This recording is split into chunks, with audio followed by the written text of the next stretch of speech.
தங்கச்சி அப்சியா பர்வீன் நஸ்ரீன். நிறையா படிச்சிருக்கீங்க மக்கள். என்ன உங்களுக்காக நான் துவா செஞ்சுக்கிறேன். இன்ஷா அல்லாஹ் உங்களுக்கு இறைவன் எல்லா ரகுமத்தையும் தரட்டும். சரிங்களா? மாஷா அல்லாஹ். நாம் தமிழர். எரியுதடி மாலா போடு.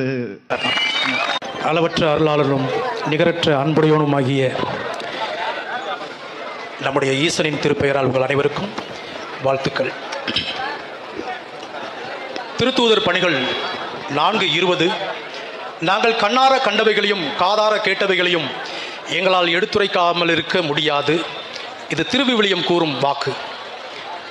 சமய பரப்புரையாளருக்கு அரசியல் கட்சிகளின் மேடைகளில் என்ன வேலை, என்ன சோழி, இது போன்ற கேள்விகள் இதை ஒட்டி உங்களுக்கு எழலாம். என் இரத்தங்களாக இருக்கக்கூடிய இன அடிப்படையில் ஒன்று சேர்ந்திருக்கிற மான தமிழர்களையும் மான தமிழச்சிகளையும் நான் வாழ்த்துகிறேன். இது